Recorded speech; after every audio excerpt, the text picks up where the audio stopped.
Hey guys, Alicia here. Today I'm going to be talking about Detroit Become Human, and how it mirrors real human history through interconnected stories of androids experiencing oppression and societal inequality. Detroit Become Human was made by Quantic Dream, a French video game developing and publishing studio. Founded in 1997, they specialize in interactive storytelling, set over compelling narratives, led by David Cage as the creative director.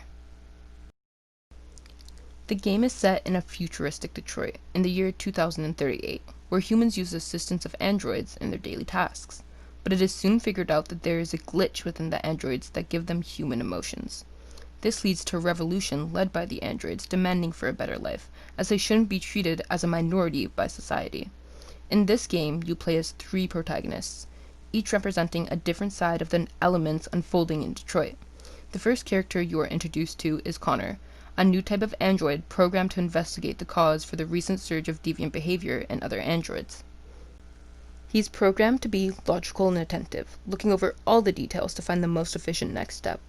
He's assigned to Lieutenant Hank Anderson, a homicide detective who detests androids and is very unhappy to be placed on a case directly involving them. The second character you're introduced to is Kara, a house assistant android owned by Todd, a single father. She is sympathetic towards Todd's daughter, Alice, who is being abused by him. From the beginning of Kara's story, you see her want to protect Alice from her father. She breaks through the command to not move, which begins her ascent into deviancy. The last main character is Marcus. He's a caretaker android to Carl, a retired artist. Marcus is shown to see Carl as a father and cares for him greatly. As Carl suffers from a heart attack causing his death, Marcus is blamed as a murderer and shot despite being innocent. This is only one example of androids like Marcus being seen as second-class citizens in the eyes of the law and society. Within this society, androids are very clearly seen and treated as lifeless objects. They are used and expected to do whatever is asked of them without questions. There are many comparisons between this game and our history revolving around slavery and racism in North America. One example of this is when you see humans and androids on the bus. Much like in American history, where African American people were forced to sit on the back of the bus, the androids are made to do so as well. Another example of androids being treated like slaves is when multiple antagonists within the story claim androids as something they own. At one point in Kara's story, Todd yells out to a deviant Kara as she runs away that he owns her and that she must obey him, as if she were his slave. This is a comparison to the slavery of black people in North America and how slave owners bought, owned, and abused those under their ownership. Despite our history and the changes throughout time, black people still face a great deal of social inequality, much like the androids in this game. In this day and age, the Black Lives Matter movement is a way to gain social awareness of the way black people are treated in our society. As many places have held protests in the name of those fallen victims to police, bad healthcare, and human trafficking, Detroit Become Human mirrors this, with androids taking a stand and revolting against a society that suppresses them. The androids hold a protest in the streets of Detroit, which at first is uplifting and positive, but ultimately turns negative and violent when the police show up, much like in reality.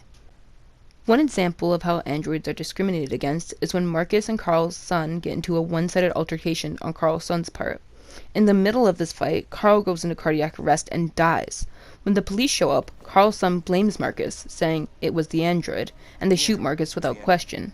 This shows that the police are instantly biased against androids and don't care if they are truly guilty or not, before shooting. This directly correlates to how many black people are victims to excessive force by police and are shot despite being innocent.